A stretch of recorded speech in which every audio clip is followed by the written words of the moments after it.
Se você quer investir no mercado imobiliário, mas não tem rio de dinheiro para aportar todos os meses, esqueça os imóveis físicos e foque no que está ao seu alcance. O investimento em fundos imobiliários é muito superior e eu vou te provar aqui nesse vídeo. Eu separei aqui para você 8 tópicos de comparação para a gente analisar qual a classe de investimento soma mais ponto no final, como se fosse um ringue de batalha.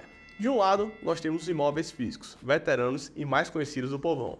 E do outro lado, nós temos os fundos imobiliários, que são o caminho mais moderno de se investir em imóveis e que chegou para mudar essa realidade. E para assistir essa batalha, o preço da sua entrada é bem acessível. É só deixar a curtida aqui nesse vídeo e se inscrever aqui no canal. Vamos começar o nosso comparativo. O primeiro ponto de discussão é a escrituração dos imóveis e a segurança legal dos investimentos. Quando nós investimos, é primordial que tenhamos segurança legal nessa operação. E como que as coisas funcionam dos dois lados? Nos fundos imobiliários, você compra a cota de um fundo que investe em imóveis, e essas cotas são escrituradas no seu nome dentro da Bolsa de Valores. Já nos imóveis físicos, o processo é bem semelhante, só que você investe diretamente nos imóveis sem a estrutura de um fundo por trás. E esse imóvel fica escriturado no seu nome em um cartório. Ou seja, tudo normal para os dois lados. Você tem uma segurança legal nas duas classes de investimentos. Só muda o órgão que faz a escrituração para você. Nos fundos imobiliários é a Bolsa de Valores e nos imóveis físicos é um cartório. Ou seja,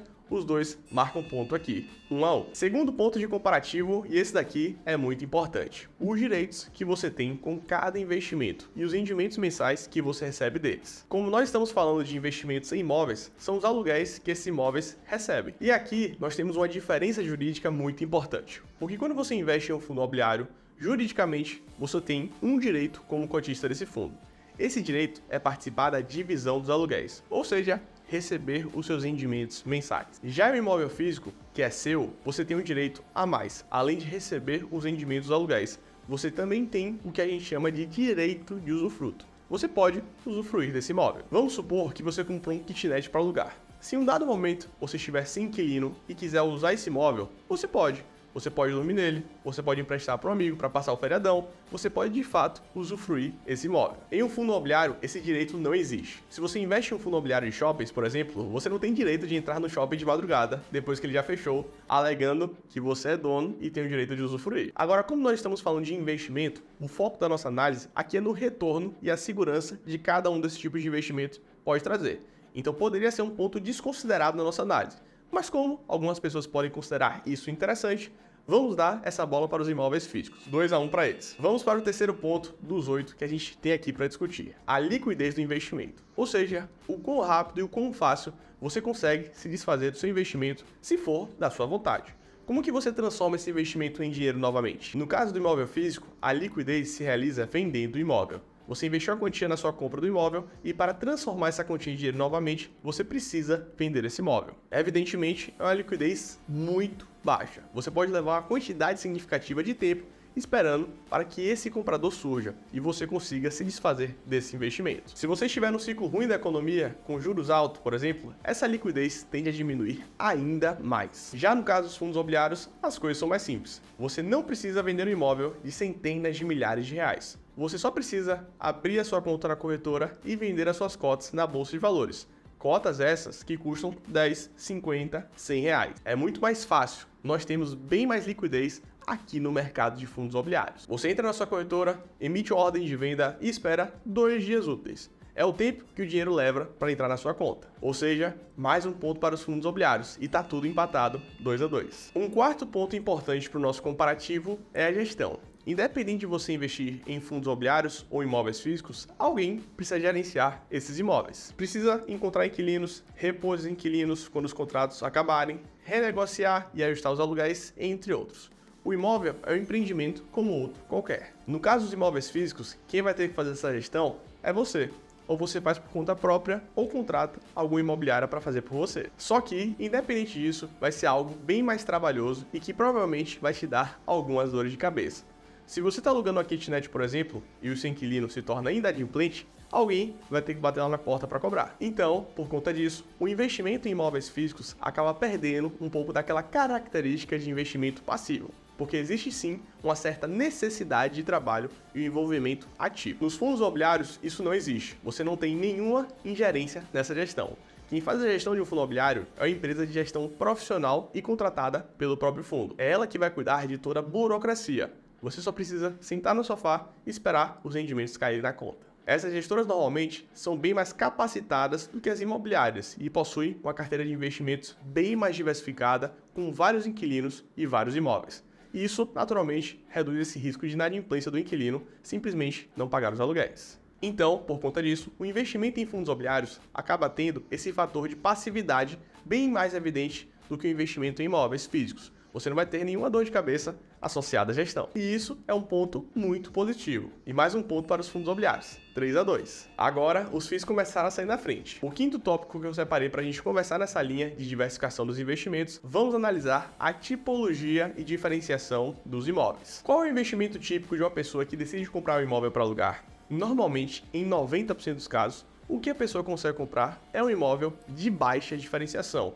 É o que ela tem dinheiro para investir. Ela vai comprar uma kitnet, um apartamentozinho pequeno, uma sala de quarto, alguma coisa assim. São imóveis básicos e de baixa diferenciação. Nos fundos imobiliários, não. Os fundos são estruturas gigantescas e com muito capital. Então eles conseguem sim se diferenciar bastante com as suas carteiras de investimentos. Você encontra fundos imobiliários que investem em imóveis de shoppings, lajes corporativas, prédios comerciais, de apoio logísticos, faculdades, hospitais, mercados e até lojas de material de construção. Você tem uma gama infinitamente superior de opções de investimentos para montar a sua carteira. Então, é mais um ponto de superioridade dos fundos imobiliários. 4-2, os FIIs abriram vantagem. E olha só, se você está gostando do vídeo até agora, eu quero te pedir para se inscrever aqui no canal, porque toda semana tem vídeos novos. E dessa forma, o YouTube vai te entregar mais conteúdos como esse. Vamos partir agora para o sexto ponto de comparativo, que é a tributação dos aluguéis. Independente se você investir no fundo imobiliário ou no imóvel físico, você investe para receber sua renda passiva mensal.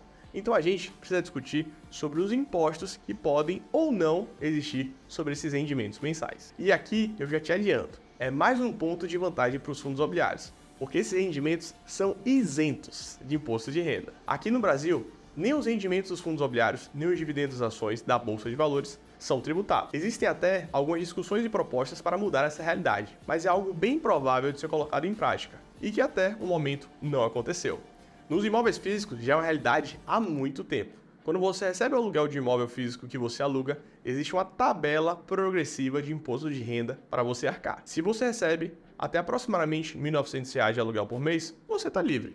A isenção também existe, mas a partir desses valores você começa a ser taxado. Entre 1.900 e 2.800, você paga 7,5% de imposto. E essa alíquota pode chegar até 27,5% se os valores dos aluguéis mensais forem maiores do que aproximadamente 4.660. Aqui não tem segredo. Entre receber os aluguéis e pagar ou não imposto de renda, é evidente que é melhor não pagar imposto de renda. Então, ponto para os fundos imobiliários, 5-2. Seguindo na linha da tributação, existe um outro tipo de tributo que precisa ser levado em consideração, e ele é o nosso sétimo ponto comparativo, a tributação na valorização no ganho de capital.